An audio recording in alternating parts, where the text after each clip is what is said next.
Watch me as I dance under the spotlight. Listen to the people screaming on more. Welcome back to 3SM Super Bowl Prediction Show. I'm Greg the Mad Scientist Fischero, and with me tonight, as always, our faithful compatriots, James Dodson, Alex DeLaverson.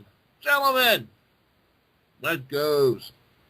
I am so excited for this year's Super Bowl. I don't think I've ever been more excited for a Super Bowl in my life, and that's including Steelers Super Bowl. So I'm just ready to get this over with. These next 11 days can't come soon enough.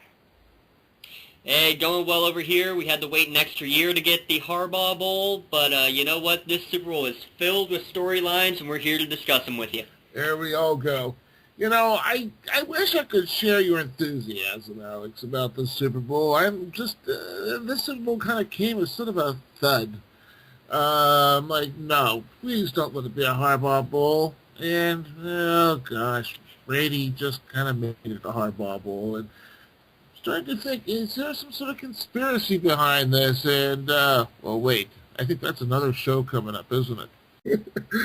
Anyway, so, with all that being said about the Super Bowl, Alex, let's talk about your enthusiasm. Why can't you wait in? What are some of the things that you want us to see or you want to see? Well, Dawson said it. There are so many storylines going into this Super Bowl, and I didn't even realize it till last night, and I was still excited about the Super Bowl before that. The actual game itself, I cannot think of two better teams in the NFL right now. The Ravens have beaten the Patriots twice this season. They basically beat them in the championship game last year, so I think it's safe to say they're the best team in the AFC. As far as the Niners go, the Niners were my Super Bowl pick from the beginning of the year. I predicted New England and San Francisco. I got very close. So I guess I got the next best thing. But I just think both of these teams are so talented, so good. I honestly am on the fence. I do not know who I think is going to win the Super Bowl. I don't. I think both teams have great coaches. They both have momentum. You know, the Ravens have the whole Ray Lewis destiny thing going on. The Niners just want to beat the crap out of the Ravens.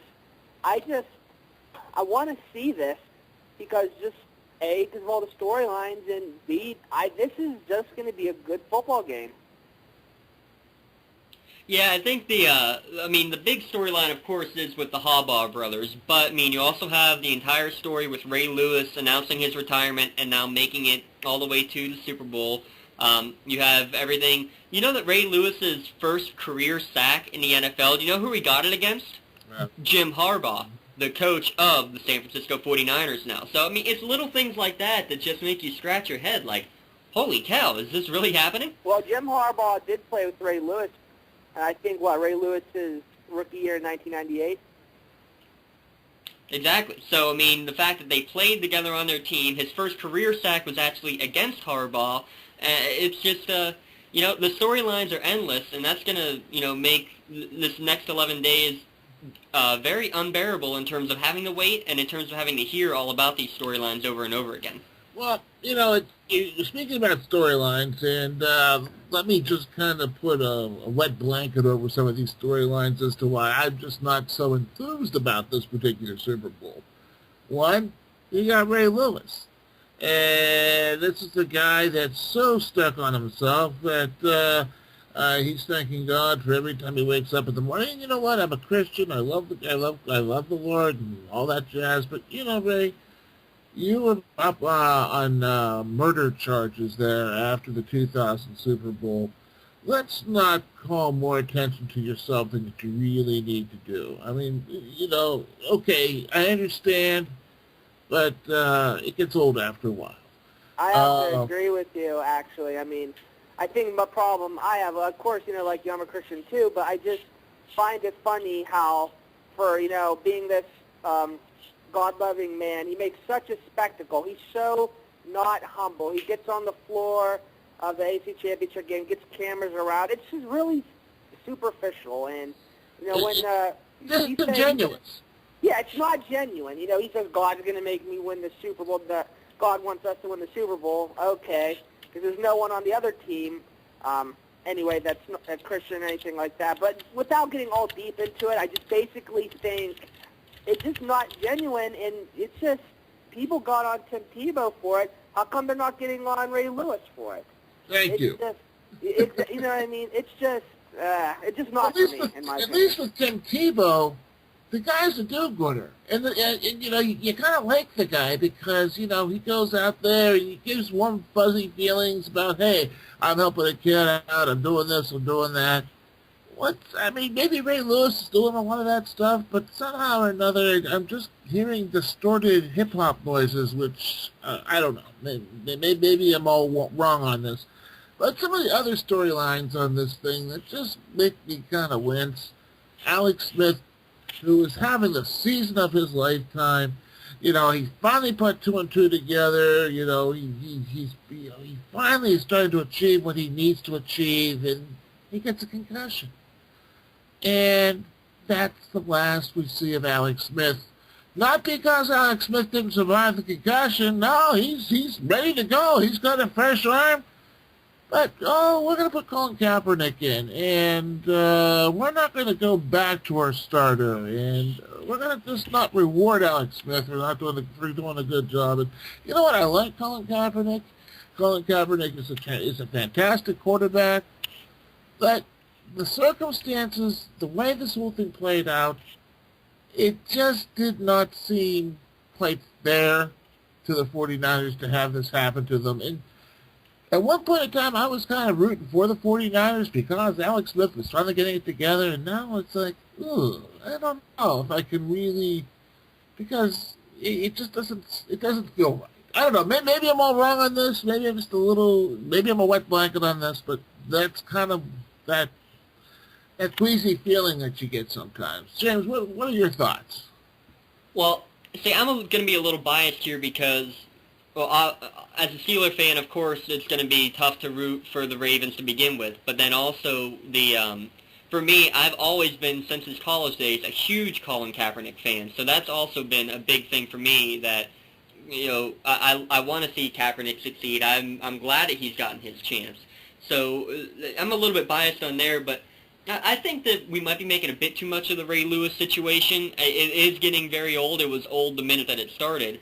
What really kills me, everybody says, you know, look what he's done. He's led the team in tackles all 3 weeks of their Super Bowl run. He's the middle linebacker. That's his job. The defensive line holds him up, and the linebacker makes the tackle. That's, you know, football 101. Not anything too impressive there, but I've had enough of it. I don't really care about it, but I'm not getting too fed up with it because I know the media is going to make a big circus out of it no matter what. I mean, heck, he won the Super Bowl MVP with only 4 tackles in a game. It's not impressive. I completely agree. And Greg, real quick about your point on Smith and Kaepernick. You know, at first when the Niners made the move, the first thing that came to mind was, can this guy perform on the big stage? Alex Smith has now been to the playoffs. Look what Kaepernick's done. Jim Harbaugh and his staff saw what Kaepernick could do. They knew they had more potential with them at quarterback than Alex Smith. They had more room to work with. More things could be done. And what he's done against Green Bay last week, I think the move's paying off. And when Alex Smith was there, Greg, it's not like he was really lighting up the place. He was a game manager. I mean, it was pretty. It wasn't terrible quarterbacking, but it wasn't really anything that special. I honestly feel like a second or third stringer other than Kaepernick could have did well at that offense. Alex Smith had a good team around him. And I agree with you, Alex. And it's not so much, I'm not trying to downplay Kaepernick's body of work. Kaepernick's body of work is brilliant, and it's outstanding. I think he's a fantastic quarterback and a right fit for that team, no doubt about it. It's just the way the whole Alex Smith, Colin Kaepernick thing unfolded and how it was managed by Jim Harbaugh, and it kind of gave me that kind of a queasy feeling like, how can I root for a guy like this when this thing just kind of unfolds the way it unfolded? And maybe it was the way the media handled it, maybe it was the way Harbaugh handled it, but it was mishandled, and it's sort of a stale, foul smell that sort of has besmirched a really brilliant 49er season. Well, Greg, I've been, as you know, I've been covering the Niners the last 2 years. I've been going to see them. in conference, and listening to Jim Harbaugh talk, the guy he is, he is kind of a, I don't want to say jerk, but, he is who he is. And if you ever watch any locker room videos, the way he gets his players psyched up for a game, he's in the huddle with them screaming. He's a very emotional dude, and his team reflects that. He gets the most out of them. He'll make the tough, hard decisions. I know the whole Lions handshake gate thing. There's always a gate at the end of a controversy. The whole handshake thing last year with the Schwartz, but look what he's done. The Niners were so bad for, I think it was 10 years. I think over 10 years. They didn't have a winning record, didn't get to the playoffs. I might be a little bit wrong on that. But in 2 years, look what he's done. In 2 years, look what he's done. He's had a bottom dweller for a better part of a decade, I think even a full decade, and just completely turn him around just like that. He was a winner at Stanford. He was a winner. He's now a winner with the Niners. The guy, all he knows how to do is win. I think that's my opinion on it. Yeah, that's an excellent point. It was a well-taken analysis on your end, Alex. But going back to my wet blanket approach once again, let's go and take a look at the Baltimore Ravens right now and their head coach, John Harbaugh, who all of a sudden, midway through the season, actually past midway through the season, actually going to the last quarter of the season, decides that they're going to can their offensive coordinator, Cam Cameron, and bring on Jim Caldwell, who never called plays in the NFL, and said, okay, you're the new OC, you're the new offensive coordinator. And to sit there, you look at this and think, wait a second, this is really a curious move. Why did you do this? Cameron, it's unheard of to can your offensive coordinator mid-season. What happened there? And nobody quite seems to know about that either. It was past mid-season. It was almost at the end of the season even. So it was a very shocking move. And but the thing is, Ravens fans were absolutely psyched about it because they could not stand the fact that their star player Ray Rice just wasn't getting any touches. And there's one thing that the new coordinator Caldwell has done is that he has made sure that Ray Rice is getting his touches, getting runs and catching it out of the backfield plenty of times. And he's letting Joe Flacco be Joe Flacco and letting him manage the game a little bit, but then taking the risks when he needs to. He has done absolute wonders in just 4 or 5 games for the Ravens as their offensive coordinator. Talk about change during the middle of the season. Between the Kaepernick change, these are teams of change, and you're getting hot at the right time. That's all that matters, and that's what leads to Super Bowl victories, especially in recent years. Well, let me ask you guys this. Did anyone see this with Joe Flacco? For God's sake, now we're talking about him being an elite quarterback. Yeah, that's a brilliant point that you brought up there too, Alex. And it's like in the past 4 games that Flacco has been featured with his new Jim Caldwell offense, this guy is, he's hot, he's good. He's like, wait a second here. This guy is kind of Elway-esque the way he's throwing the ball. Mm-hmm. It's just kind of like, where did this come from? You're Joe Flacco. You don't do this. You're not supposed to be this good. I'm waiting for the interceptions to happen, and then all of a sudden Torrey Smith gets open. God's sake, Niners fans from message boards, tweets, they're actually afraid of Joe Flacco. Good God. Dawson, what happened? How did Flacco get this good? I don't know that he's gotten any better or worse. He's always been, a solid quarterback who's always just had the flubs in the playoffs because he's had to do too much because they didn't get Ray Rice the ball. When a team has to worry about Ray Rice getting his touches, guess what's going to happen? The quarterback's going to be able to do more things. And, he's doing nothing differently. His wide receivers are making good plays, and the defense can't just sit back on him as much because his running back's doing something now. Mm-hmm. Oh, no, I definitely think that has a lot to do with this. So let me ask both of you this. Storylines aside, everything aside, destiny aside, who wins the Super Bowl? What do we expect out of it? What kind of game are we going to see, Dawson and Greg? We are going to see a back-and-forth defensively juggernaut game. I know both these teams have been putting up points here in the playoffs. That doesn't matter. These two guys are going to be so they know each other's tendencies. They're brothers, for goodness sake. They know what they're going to expect, and it's going to be a back-and-forth, very low-scoring, tough game. It's going to feel like a game from the 1980s, honestly. And in the end, I think it's going to be who can make the big play, and the big play will come from the dynamic player being Colin Kaepernick. I think younger brother Jim wins.